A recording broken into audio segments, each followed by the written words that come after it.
Hello everyone, welcome to today's educational webinar on vision, purpose and values. Thank you so much for taking some time out of your day to join me here for this session, and I really hope you get some good value out of it. Should run for around about 30-40 minutes. Any questions or anything that arise throughout, please feel free to pop them into the chat box and I'll respond to them either as I see them or towards the end. For those of you who may be joining today that haven't met me before, Chris East is my name, director here at East Partners, an accounting business advisory business. Been doing this for, goodness me, about 25 years now, so it's been a while. So going to share today a few things that I've learned around this topic, working with small business owners like yourselves, and some things that I think that we can perhaps always, regardless of how long we may be doing something, can always brush up on. All right, so to focus on today's presentation, I'm just going to turn my video off so you don't need to look at me and you can focus on the content that we're going to be talking about. For those of you who have perhaps joined me on these sessions before, you know that I'd like to start with a thought for the day. And today's comes from Peter Drucker. I've used him a few times, a real guru in the field of business and management. And one of his little snippets of wisdom was culture eats strategy for breakfast. And really, no matter how great your strategy may be, if you don't have the right culture in your workplace, you simply won't get great results. So in today's presentation, I'm really going to be focusing on what I think are the three most influential drivers that create positive culture. And they comprise vision, purpose, and core values, or to be more specific, it's your vision, your purpose, and your core values. And the emphasis on your will become more evident as we go through the discussion today.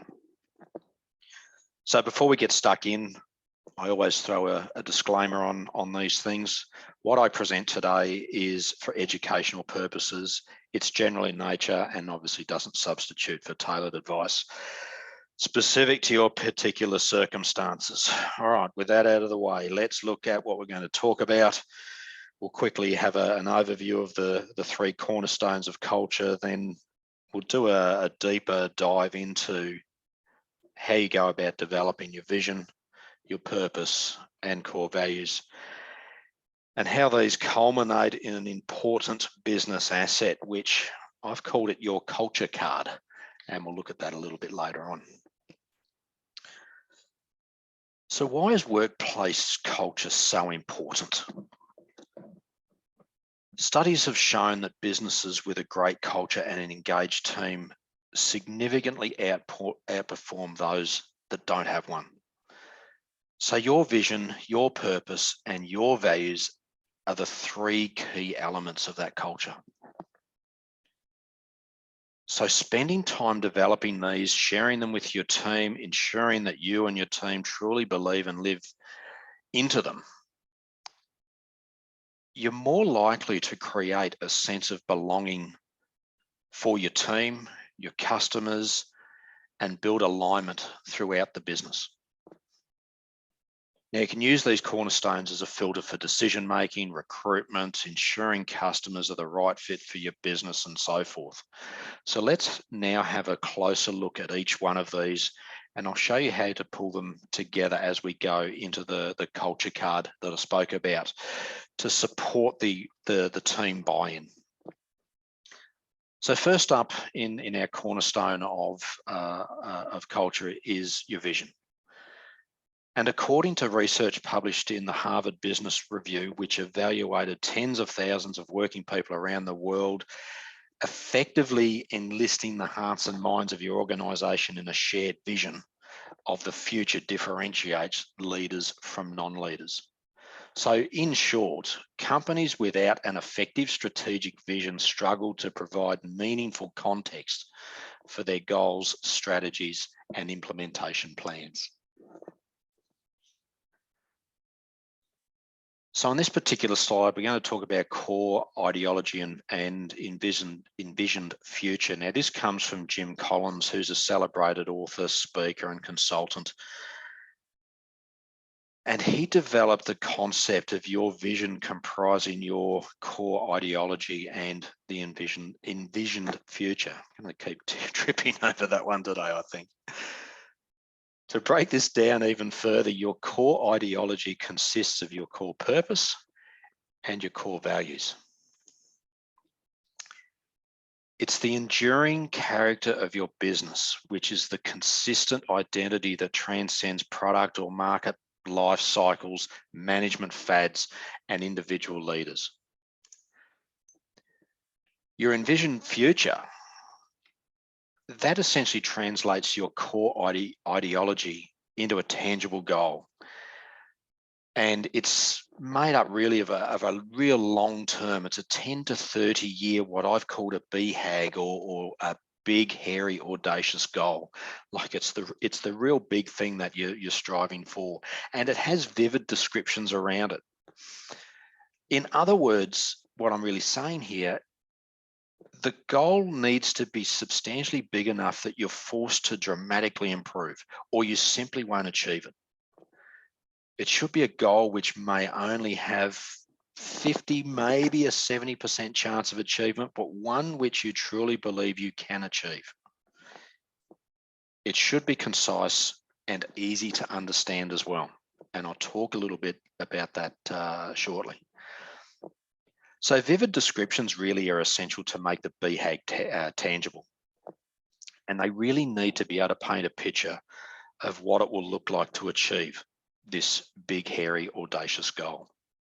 So to use Jim Collins's words, your envisioned future should be so exciting that in its own right, that it would continue to keep the organization motivated even after the leaders are no longer involved in the business. So it transcends the current leadership. Each part of this vision is essential for success. So without progression towards a desired future state, your purpose, values, they just become meaningless. But your future vision can't be achieved without the stable foundation created by your purpose and values. So how do you articulate your vision? Here are some of the things that I've experienced and also through working with clients. As what I think are the most important guidelines for helping to develop a clear vision statement. And these have actually been derived by the Change Factory here, which I've summarized. First up, write it in the present tense, not the future tense. And the reason for that is the present tense creates ownership. Future tense can get a little bit wishy-washy, or it may not have that same tangibility as what the here and now does. We need to have a powerful phrase. Summarize the vision in a powerful phrase. I'll have some examples shortly. Describe an outcome. What's the best outcome you can achieve? I think this one's really important. Use unambiguous language, which is easy to understand. How much stuff do we see out there these days, which is real corporate speak? And it's a whole lot of nothing. Use simple, unambiguous language. And make sure you evoke emotion. The vision really needs to be obvious and unashamedly passionate. And finally, it must help to build the same picture in people's minds. So it might be great for you, but is it actually invoking the hearts and minds of your team, of your market, your customers, and so forth? So here's some examples of some vision statements, which I think that are pretty good. And you can see on the screen here, Tesla's vision is to create the most compelling car company of the 21st century by driving the world's transition to electric vehicles. Pretty simple to understand. Nike's vision is to bring inspiration and innovation to every athlete in the world. And they've then done their sub-definition to say, if you have a body, you're an athlete. Quite empowering. LinkedIn's vision is to create economic opportunity for every member of the global workforce. Very simple, very clear, very effective. In my own case, the vision we have at East Partners is to help small business owners achieve financial independence. Quite simple, to the point, pretty clear, something that we can all buy into. We find that having those elements in our vision statement has helped the team that we have here at East Partners strive for continual improvement, because the vision is quite clear, it's easy to articulate, and it enables a process for constant improvement to occur. It also enables the team to be able to align what their goals are to that of the business. So through helping small business owners like yourself achieve financial independence means that the work that is undertaken here by the team is striving towards that objective, and they are able to then say, well, I understand what the business's goals, vision is. My reason for being as part of this business then aligns to this vision. And we use that as part of our promotion to the market in our marketing and so forth, so that it's then quite clear. It's easy for businesses to resonate with, simply because a small business owner, they go into small business to achieve financial independence, among other things. But when we strip a lot of it down, that's what it boils down to. Putting all of that together, I can't stress how important it is that every business that exists in this country should have a strong vision statement. All right, let's move on to purpose. And as I said earlier, this is the second cornerstone of our culture development. Your purpose is why your business exists for your customers. And that can be summarized in probably 7 words or less. Put simply, what is your why? And for those of you that I may have worked with, you might have heard me talk about this previously. What's your why? And a lot of people say, oh, look, my business exists to make a profit. And of course it does, but making a profit isn't your purpose.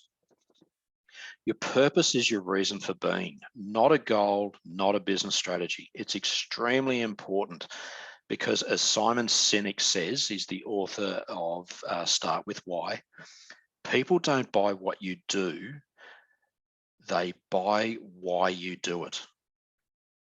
I'm going to say that again. People don't buy what you do, they buy why you do it. And I'll explain this a little further in this next slide, which talks about the golden circle. And no, I'm not talking about canned fruit or anything like that. We're going to talk about the golden circle that Simon Sinek talks about in his book, Start With Why. So most businesses first describe what it is they do. And let's say if it was me, well, we do tax compliance, business advice, financial planning, like that's the what.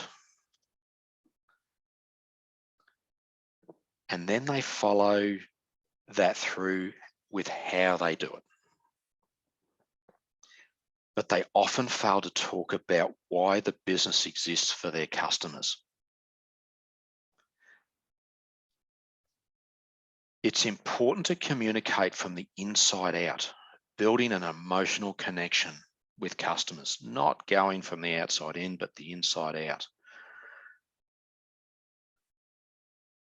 So with that in mind, how do you describe your why or your core purpose? And as I said before, it should be 5, maybe 7 words defining why you exist for your customers. When you have a clear purpose that your team understands, it's much easier to achieve alignment for thinking. And then once you've articulated your purpose, you can talk about the how, which is your unique selling point or your brand promise or something along those lines.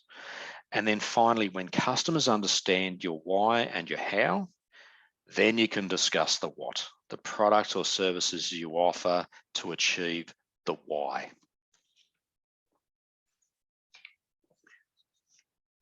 And as I said before, people don't buy what you do, they buy why you do it.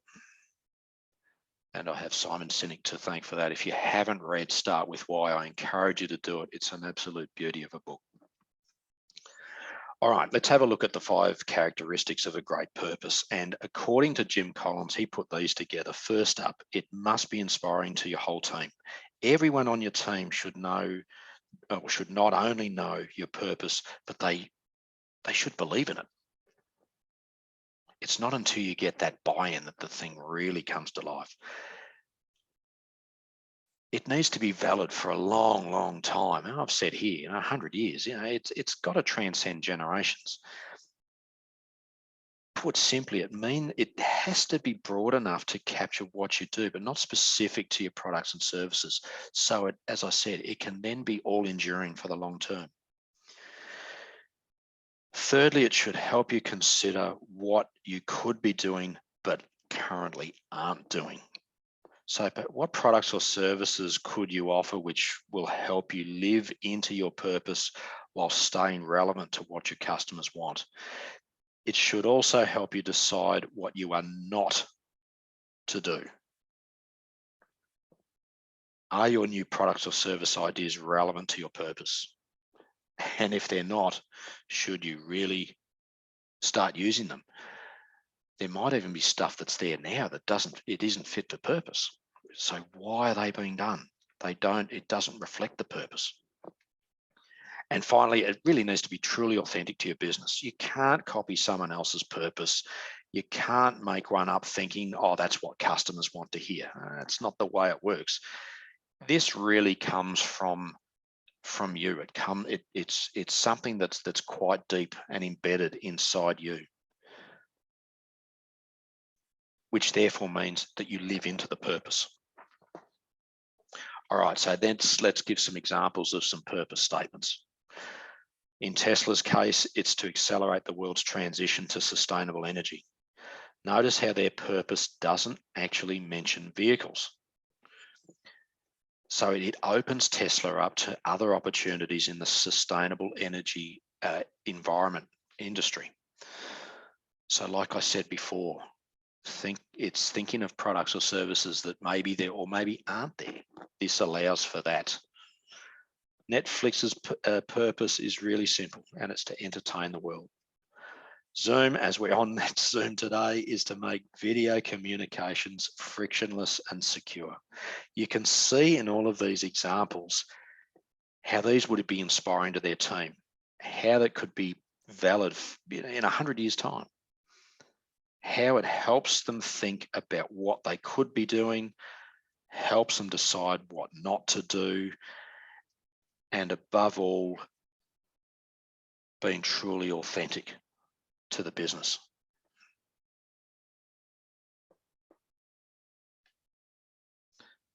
All right. I'm just going to kick back there and just give a bit of an example with our purpose. As I said, our vision is to help small business owners achieve financial independence. So for my purpose is really then to help others. And I'm not going to go right into the depth of it today because I could be here for the rest of the day and you want to hear me rambling on about it. But really, in terms of delivering solutions then to clients, business owners such as yourselves, that sense of service, if you like, helps to drive what it is that we deliver. It helps the team to be able to stay focused on bringing better results to the clients that we have. And it's also reflected around how we position ourselves in the market as being one really of service in the true sense of the word. All right, let's have a look at core values. And really, core values are timeless. They're the guiding principles that speak from the heart of your business. Your core values are almost like a set of fundamental rules of engagement for you, your team, and your customers. These are the things that really are perhaps your non-negotiables. And because of that, core values are extremely powerful. They should act as decision-making filters. That is, if a possible decision doesn't align with your core values, you should consider other options which do. There's been numerous studies that show that core values are a key driver of team engagement. Data tells us it equates to less sick leave, lower team turnover, and from that, less time spent recruiting. There's less rework, there's better communication, higher innovation, higher productivity, and higher profitability. So your core values can be used to resolve conflict. Both parties to the conflict living into your core values. Because if they're not, you can go back and use the core values to come up with a resolution. And that resolution may be in the positive or the negative. And when I say negative, well, maybe that means that that person doesn't need to be part of your business because they're not buying into what the core values are. So as I said earlier, your core values are the heart of your identity. Let's have a little bit of a closer look as to what I mean by this. On this slide, I'm introducing you to the identity iceberg, which demonstrates the impact our values have on actions and behaviour. So above the surface, we have our actions, which are visible. But these are simply the tip of the iceberg. They're what we, our clients, our team members see and experience, but they're driven by what's beneath the surface. And immediately beneath the surface are our habits. These habits are driven by our thinking, which in turn is influenced by our beliefs. And as we move towards the bottom of the iceberg, our values, which are driven by our identity. And our identity defines what our values are. So as a business, we need to delve deep below the surface to capture the values that reflect our identity, our brand, whatever you may want to call it, and bring those to the surface so that we can continue or consciously allow for those to influence the behavior that we want.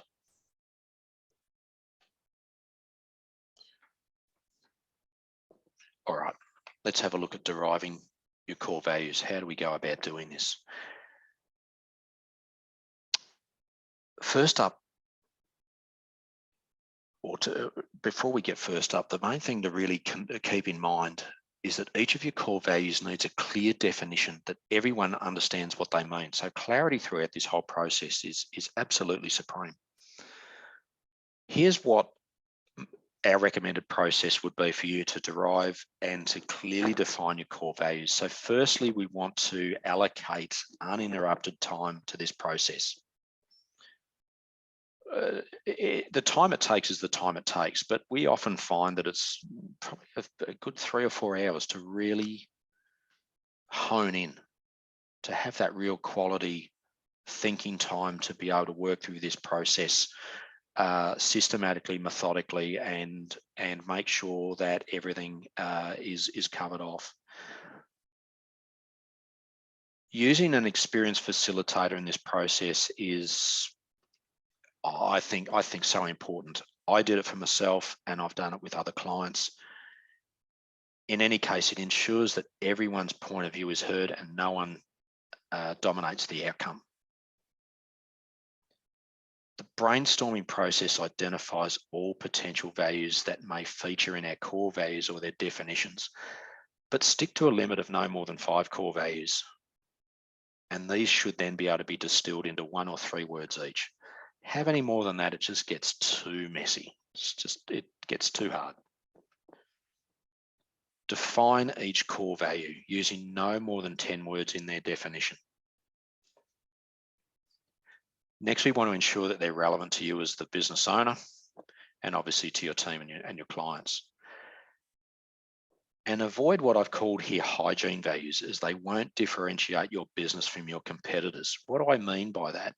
These are words like honesty and professionalism, which should be a given for any business and not your core values. Like, honestly, if I'm saying that to a prospective client, why should I use you, Chris, as my accountant? Oh, well, I'm honest. Well, you expect your accountant to be honest. You expect your accountant to be professional. You expect those in many businesses. So don't use those sort of, those sort of words that are just expected. All right, we're going to pull this all together in the culture card that I remembered earlier. And the culture card brings the alignment of the behavior and the energy to create a workplace where everyone is comfortable and happy in how they contribute to the overall success of the business. Having a culture card front of mind in your organization is a constant reminder of business expectations and aspirations. So being able to provide a culture card to each team member so everyone understands and can recite your vision, your purpose, and your values is super important. So how do you bring your culture to life? Here's a simple, but what I think is a fairly effective process. First up, after you've finalized your vision, purpose, and core values, create the culture card, share it with your team. We have a culture card template we can provide. If you wish, please, reach out if you would like that. The card gives you a starting point, which we recommend getting this professionally designed. So if you don't have the design resources in-house. Next up, ensure your team has committed these to memory, like say that they've got the buy-in. And again, this is what I was saying before, be articulate in the language that's being used, but also make sure that it's common sense stuff, none of this corporate fluff. Obviously, promote them on your website, use them in your marketing, super important. Ensure your vision, purpose, and values are highly visible in the workplace. You can put them on display, put the culture card on display. It's a great way of doing it. Be proud of these, of the work that you've put in and getting these defined and the buy-in that you've achieved. Walk the talk. Don't just do it, then park it in the shelf, expect everyone else to do it and you don't do it yourself. Have clear examples of where team members utilize these cornerstones in conflict resolution, decision making, in praise of colleagues and so forth, in being able to build this process over time. And make sure you review them at least annually, perhaps more regularly, but certainly annually at a minimum. And it's so important because, having that review not only ensures they're still 100% relevant, but also that new team members understand how they came about. And it's an opportunity to refresh the whole team on their importance. We do this. We only did it recently, had a new team member join us and have gone through and continuing to go through that process. All right, so I've covered a lot of stuff so far. So in looking at next steps, first up, my aim is to make sure that you take away what you've learned today and implement some positive change into your business. So in doing that, make the choice to improve the culture of your business today. Now, even if the business is just you, there is nothing stopping you from putting a line in the sand, taking the first positive step towards improving your results. If you already have a vision, a purpose, and core values, decide whether or not you need to review them. If you don't have these in place, then work out the best way to create them. And once you've got them developed, ensure that they're visible, that you're living into them, they're clear to your team, and they're clear to your customers.